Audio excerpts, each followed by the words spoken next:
So, hi, thanks for joining us today, Ankur, and it's a pleasure having you on this Care Leadership series. Thanks, Janice. Great, Good to be here. thank you. So, can you share with us a bit more about your organization and how do you care for seniors? So we're about a 40-year-old organization which started in real estate, and in about 2001, 2000, actually 1999 is when we started to think about senior living and launched our first senior living project in 2003. Since then, we've done about 3,000 units of senior living and adding another 3,000 units. In our senior living, we look at the independent living side and the assisted living side with care at home. So the whole idea is if a resident comes into our project, he can do what they call continuing care retirement communities kind of a mindset, so they can live their life with us and we are able to take care of them. Fantastic. As the CEO of this organization, what does care leadership mean to you? I think this idea, I think a lot of times we think of seniors and we think of seniors as somebody who needs help, and we believe that the whole idea of seniors is to live an independent life and to create environments where they live an independent life, wherever whatever stage of life they are at. And I think care is about creating environments where seniors can live and choose the life they want to live. Mm. And I think that also brings us to the next question about, a bit of a talk about the care philosophy, where you must have groomed hundreds of staff. What's the first thing that you share with them about the care philosophy of your organization whenever they first join you? What do you want them to know most? So there are two parts of it. One, to understand the senior's pain. So we make them go through a sensitivity training where we put weight on their knees and try to ask them to get up, or uh, give them blurry eyeline. At one level, we want them to be sensitive to the senior. At the second level, we want them to make sure that they don't treat them with this. In India, we call bicharapan, the idea of that, oh, they're old. The idea is that is the idea of understanding somebody's pain, at the same time making sure that they live an independent life and give them the respect they deserve. And I think that's the contradiction we kind of work on. I think that's challenging because we want to, especially in Asia, we want to look after them so much and be so respectful that you could end up overdoing it. How about at this stage to share with us a story of how you find that a senior's life has improved under your care philosophy in particular, because you've created opportunities for them in some ways. I have so many. I just did a senior living conclave in Delhi where I just started talking to a few. And there was one resident who had never danced before, and his her daughter came complaining to us that she never danced in our wedding, but she's dancing at our senior living project. And I think that's the environment we create where seniors don't mind, trying new things at our projects. That's the independent lifestyle side. There are people in assisted living where we took some consumers to McDonald's, and our they wanted water, so we ordered all the food. They wanted water, and we told the resident to order his own water. And when he did, he felt a thrill because he felt that he was always dependent on somebody, and now he can be independent.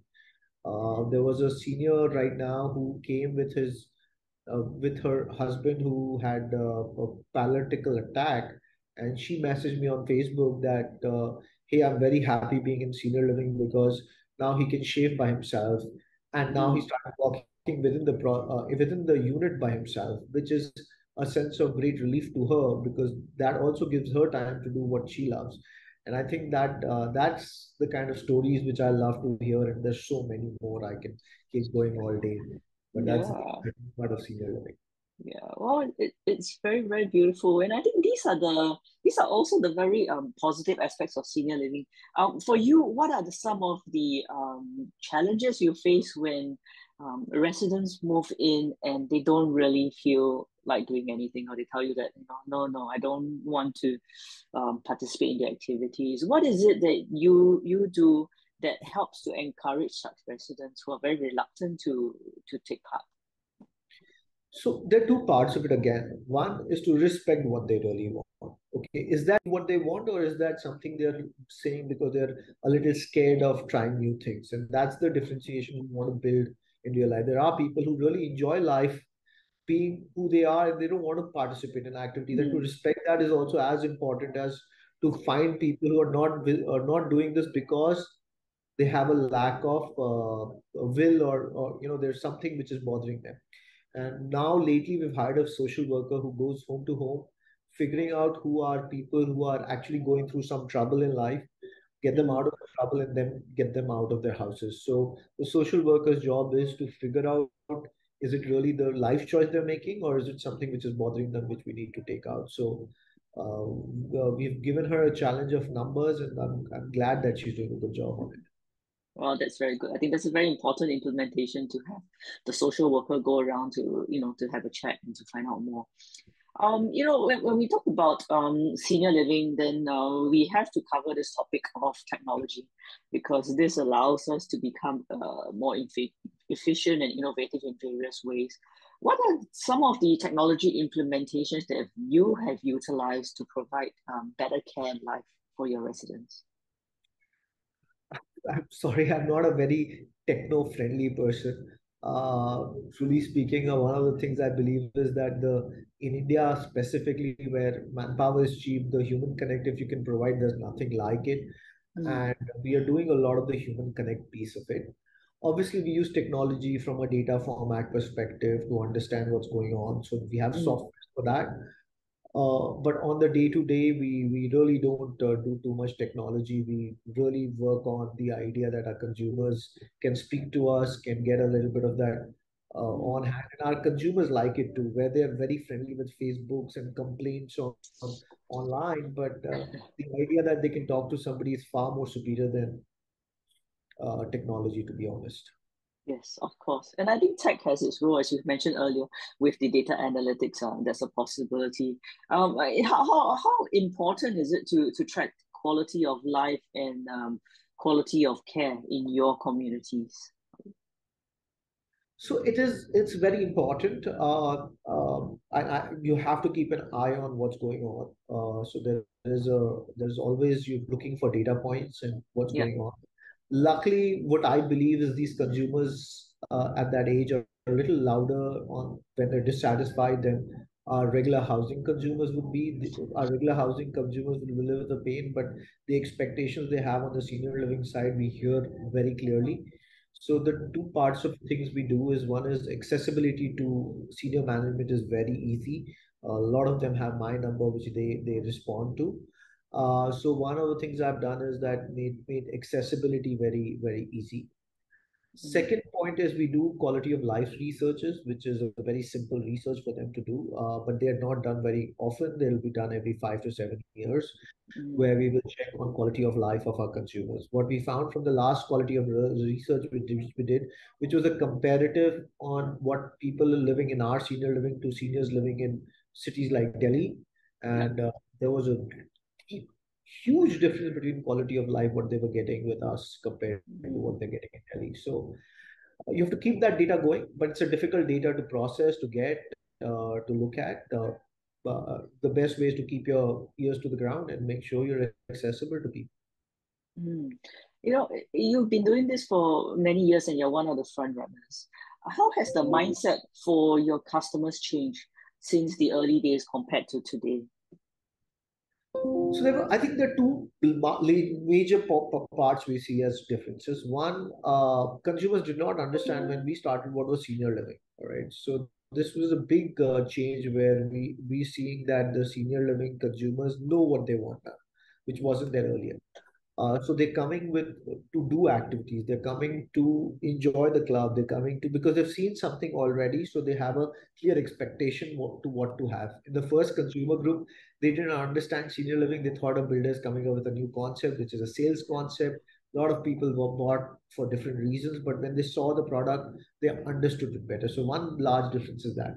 And secondly, from the first consumer group, which was a little price sensitive, now our consumer groups are getting towards the I want more and I'm ready to pay for it. So those two parts have changed considerably. They know exactly what they want, and they Mm. want more and they want to pay for it. Is the larger differences we are seeing. Do you find that they are still concerned about the having a value of or a large inheritance to pass on to their children when they go? I think there are different consumers. Obviously, I think the percentage of consumers who want to leave a large inheritance to their children has Mm, reduced. mm, But there's still consumers like that. I don't think they think differently there. And mm, buying a home, unlike US or in Australia, where there's a large deposit model and not as much of a purchase, with our case, they're buying the home, which becomes their asset, which becomes a sense of inheritance which they leave. But obviously, as the children and the secure sense of security in the country economic security is increasing in the country, I think the need to leave an inheritance will be lesser as the country gets more and more secure. So I think it's got a huge play on the local country's economics, then social change. A social change happened because of economic change. great, great. When we talk about the earlier issue of quality of life, we have been asking many of our speakers as well the link and the balance between of life and quality of care. How do you achieve this balance for your clients? Uh, it's a difficult one, to be honest. And where I love the word care, and one of our purpose is caring for people. I think it's the most abused term and especially in the Asian subject, where care starts becoming too much every time holding a person's hand when they're getting up and not leaving them independent. So I think care is not the best thing where you take away somebody's self-esteem and independence. So I'm a very scared when I'm talking to my team about care. I don't talk too much about care directly to a consumer. Where I see is this idea that if there is a problem, there's somebody to take care of and you can call for help, is the sense of care I think is very important. So for a consumer, Mm, if they have a sense of safety and security, they will do a lot more. To give you an example, there was this senior, we just had about 10 days ago, Inter Ashiana senior living competition where we called five of our senior living project consumers to a single project. And one of the consumers who came from Lavasa had a heart issue, but she mm, wanted to dance and she wanted to be in the fashion show. So, mm, she was super excited to do it, and she did it. And she knew if something happened to her, there was a nurse waiting for her. So as soon as she came down from the stage, her blood pressure was taken care of, water was given. So yeah. that becomes the part of care which I really value, where it allows you to do what your dreams are and what your passions are. So if you live that, Mm, then the sense of care really makes a big difference. mm. I think the leadership philosophy is very important. But how do you help your staff understand that it's okay not to overcare and it's okay to let the clients live their lives without them being worried of, oh, what if I let them do this and they'll fall down? How do you avoid making your staff overly cautious? So there, I think two parts of it. I think great leaders repeat themselves a multiple of times. So I think I need to repeat myself. And second, I think storytelling, talking about Mm, these stories a multiple of times in different public forums with my team, showing this is what is important, and making them feel that if they were seniors and if they kept getting help, or at this age, if I keep giving them help, how would they feel? And mm. that sense is very important, that helping is not caring, and it's just helping, it's not caring. So Yes, I it's think that that's idea of uh, repetition. yeah, that's very important. Well, let's go on to our last question, which is really about carrying on that topic about staffing. There's a global staff shortage now.